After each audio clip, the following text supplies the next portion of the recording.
Saudara-saudari yang baik, jumpa lagi bersama saya, Febrianto Gabriel Tamboto, yang akan membawakan katekese tentang sakramen tobat. Tetapi sebelum itu, mari kita buka katekese kita pada hari ini dengan tanda salib. Dalam nama Bapa dan Putra dan Roh Kudus. Amin.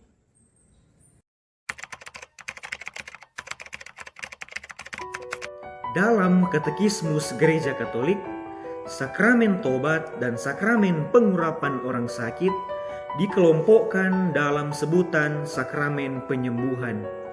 Sakramen tobat ini berdaya guna untuk menyembuhkan kita dari sakit rohani, sakit batin akibat tingkah laku, tutur kata, dan perbuatan diri kita sendiri yang merugikan diri kita, sesama, dan alam sekitar. Dalam bahasa keagamaan, dikatakan sakit rohani ini sebagai akibat dari dosa-dosa yang kita buat.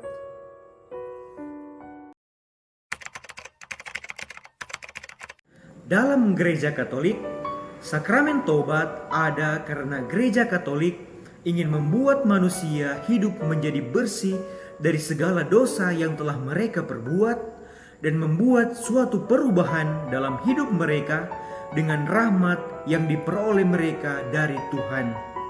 Sakramen tobat atau juga disebut sebagai sakramen pengakuan dosa atau sakramen rekonsiliasi menjadi suatu sarana yang dibuat oleh Gereja Katolik untuk memfasilitasi umat Katolik menghapuskan dosa-dosa yang telah mereka perbuat.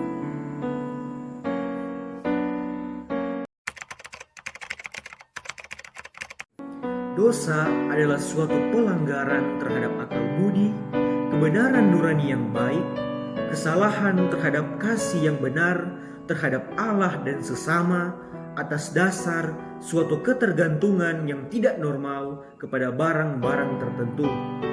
Dosa melukai kodrat manusia dan solidaritas manusiawi dalam kata, perbuatan atau keinginan yang bertentangan dengan hukum abadi.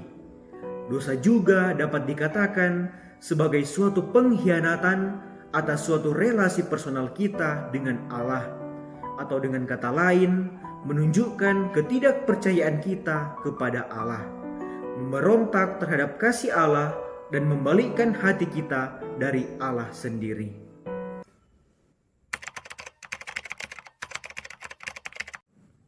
Sakramen tobat atau juga disebut sebagai sakramen pengakuan dosa atau rekonsiliasi adalah perayaan cinta penuh belas kasihan dari Allah yang memberikan kita pengampunan atas dosa-dosa yang telah kita lakukan melalui Yesus Kristus yang wafat dan bangkit.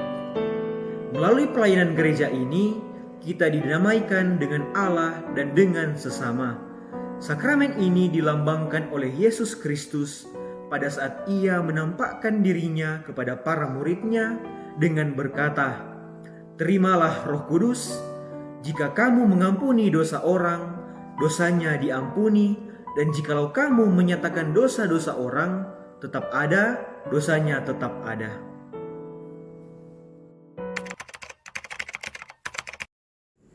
Dalam Gereja Katolik, yang dapat memberikan sakramen pengakuan dosa adalah uskup dan dibantu oleh para imam. Sebab Kristus sendiri yang telah menjanjikan kuasa absolusi hanya kepada para rasul dan meneruskan kuasa ini hanya kepada mereka. Oleh kuasa yang diberikan oleh Kristus, uskup dan para imam ini bertindak sebagai Kristus yang mengampuni dosa umatnya yang datang mengaku dosa dalam sakramen pengakuan dosa atau sakramen tobat.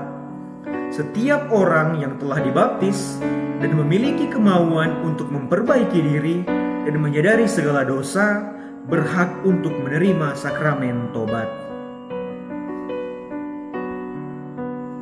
Orang Katolik harus mengaku dosa karena dosa ada dalam diri setiap orang. Ini adalah suatu kebenaran yang tak terbantahkan. Siapa yang berani mengatakan bahwa ia tidak berdosa? Pasti semua orang memiliki dosa. Dalam 1 Yohanes 1 ayat 8 Dikatakan bahwa jika kita mengatakan kita tidak berdosa, maka kita adalah seorang pembohong. Pengakuan dosa adalah jalan untuk memulihkan hubungan kita dengan Allah, karena walau kita tidak setia, Ia tetap setia.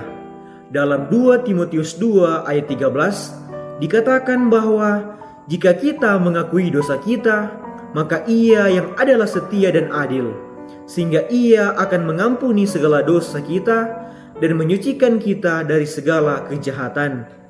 Dalam 1 Yohanes 1 ayat 9 juga dikatakan bahwa juga mendamaikan kita dengan gereja, dosa melemahkan atau memutuskan persekutuan dan persaudaraan kita. Sakramen pengakuan memperbaharui dan mengikatnya kembali. Dengan mengakui dosa kita, kita merasakan ketenangan batin, kelegahan, dan kegembiraan. Jika kita mempunyai kesalahan dan menyimpan kesalahan itu, kita merasa tidak tentram, tidak aman, dan dikejar-kejar oleh perasaan bersalah. Sakramen tobat hanya ada dalam gereja Katolik. Seorang yang berdosa dinantikan kedatangannya dengan tangan terbuka untuk didamaikan dengan Allah dan manusia. Orang berdosa adalah mereka yang telah pergi jauh dari Tuhan, sesama dan dirinya, kemudian kembali bertemu dengan Tuhan, sesama dan dirinya. Gereja Katolik telah menyiapkan sakramen tobat sebagai sarana keselamatan kepada umat. Tetapi kembali lagi kepada diri kita.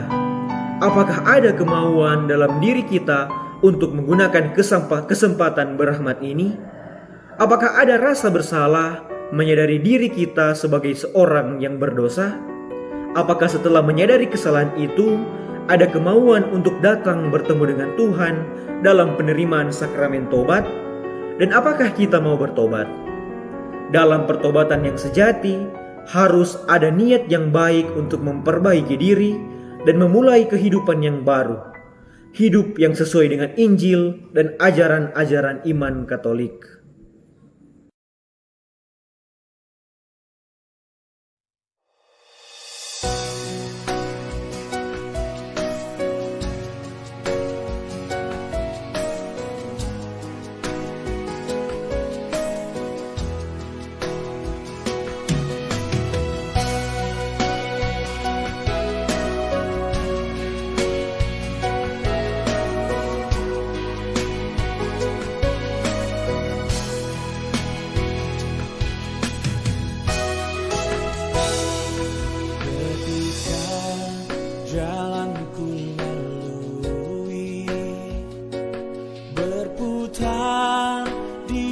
padang gurun. Engkaulah yang memelihara hidupku sempurna. Ketika jalan yang ku tempuh berujung di sungai dalam, Engkaulah yang mengeringkannya untukku seberangi. Selalu ada jalan saat seakan tiada jalan. Tuhan ada di depanku, membuka jalan bagiku. Selalu ada jalan di mana ada kembalian. Biarlah ku hidup selalu di jalan yang Kau tunjukkan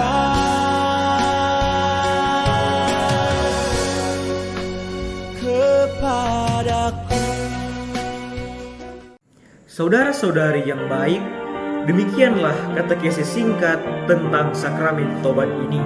Semoga apa yang telah saya bagikan bisa berguna bagi perkembangan iman dan pengetahuan tentang sakramen tobat. Sekian dan terima kasih.